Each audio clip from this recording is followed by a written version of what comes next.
Hello everyone, welcome back to another Grand Rounds session. Today we'll be discussing oral health and oral cancer pathology, specifically the interplay between chronic periodontal inflammation and OSC, and this will be based on a selection of abstracts published in 2025. If you recall in previous episodes, we touched upon how periodontal diseases can potentially increase the risk of developing OSC, but today we'll be taking a deeper dive and exploring the underlying pathology based on these recent studies. So without further ado, let's get started.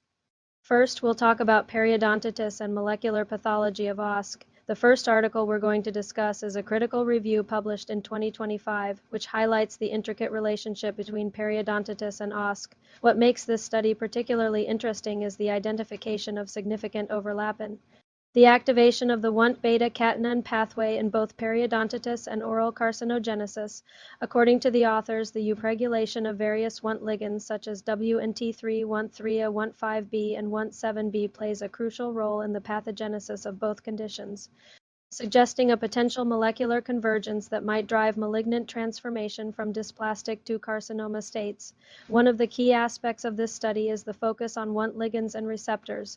The review delves into how the interplay between these components contributes to the development and progression of both periodontitis and OSC. Furthermore, it examines the potential of targeting these pathways as a therapeutic strategy. For instance, the review discusses how modulating Wnt signaling might offer a new approach to managing periodontal disease or even preventing oral cancers. Next, we'll delve into the role of a specific microbe called Porphyromonas gingivalis in tumor pathogenesis. Our second article is an experimental study published in 2025, which sheds light on the role of Porphyromonas gingivalis in the context of OSC. This study reveals that the presence of P. gingivalis accelerates OSC progression by promoting autophagy, inhibiting apoptosis, and enhancing tumor growth in vivo. Using xenograft models, the researchers found that mice injected with P. gingivalis experienced accelerated tumor growth compared to those not receiving the bacteria. This suggests that P. gingivalis significantly influences the growth and development of oral cancer cells. Moreover, the study shows that P. gingivalis is more prevalent in OSC tissue samples 70 compared to leukoplakia 47 or healthy mucosa 33. This indicates a potential correlation between the abundance of P. gingivalis and the severity of oral lesions, with higher levels observed in more advanced stages of oral cancer. The study concludes by proposing that targeting P. gingivalis could be a promising therapeutic strategy, particularly in patients with chronic periodontitis and OSC. By reducing the burden of this microorganism, it may be possible to slow down the progression of oral cancer and improve patient outcomes. Moving on, we'll explore the concept of microbial dysbiosis and its impact on OSC.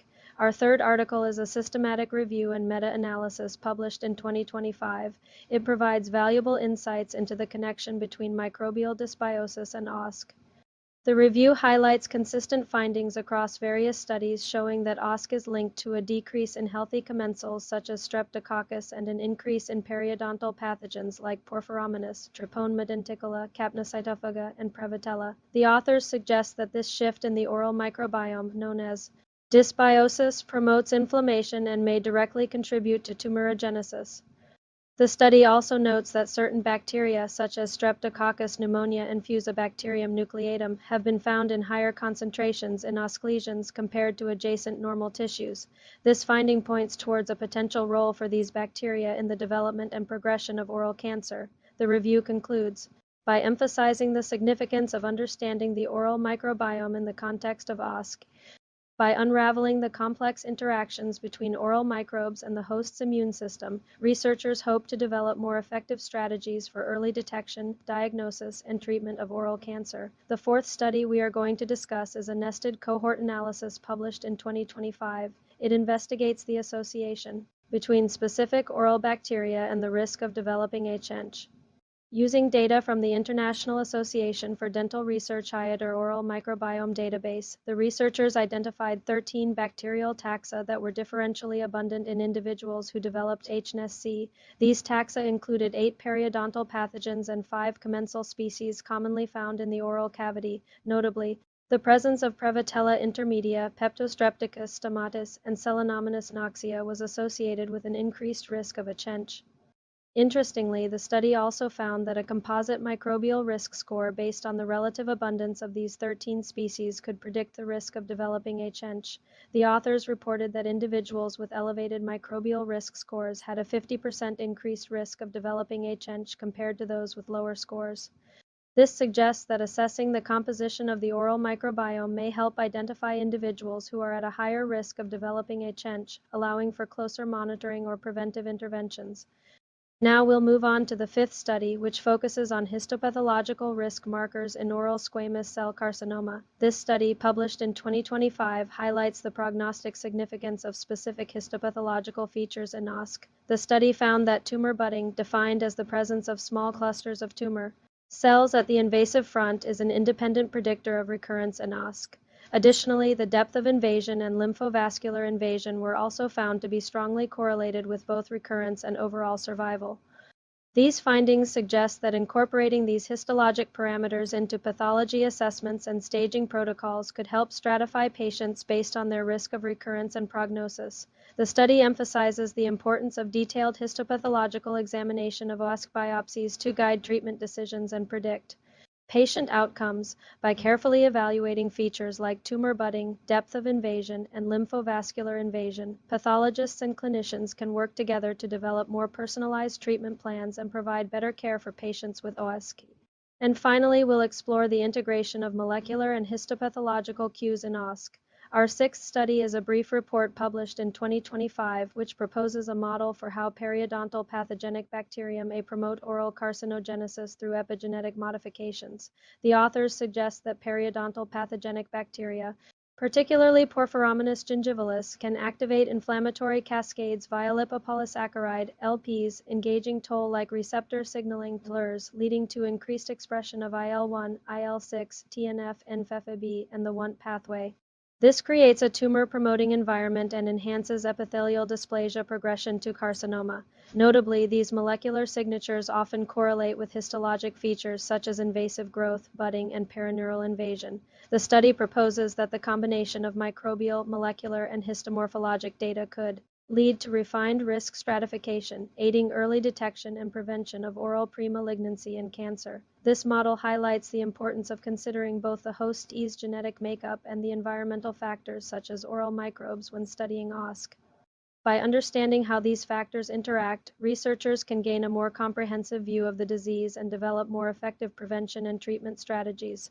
Before we wrap up, let's discuss the clinical and diagnostic implications of these studies.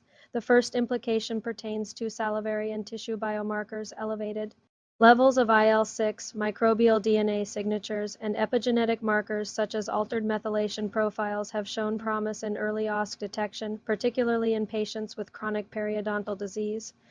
These biomarkers can potentially assist in identifying individuals who are at a higher risk of developing OSC, allowing for timely interventions. The second implication relates to microbial screening. The detection of specific periodontal pathogens, such as P. gingivalis or T. denticola, or an elevated microbial risk score may help identify individuals with premalignant lesions. This could facilitate more intensive surveillance and management of patients at risk. The third implication concerns histopathological examination. Incorporating tumor budding or invasion depth into pathology reports can enhance staging accuracy and guide treatment decisions in OSC.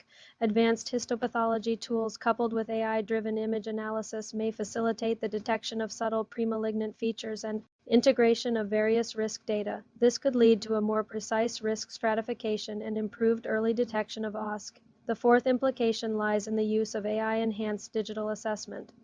Integrating microbial, molecular, and histomorphologic data using digital pathology platforms could offer a powerful tool for early detection, risk stratification, and personalized intervention planning in OSC. In conclusion, the studies discussed today highlight the close relationship between periodontal health and OSC. They underscore the role of chronic inflammation driven by periodontal pathogens in driving malignant transformation and disease progression.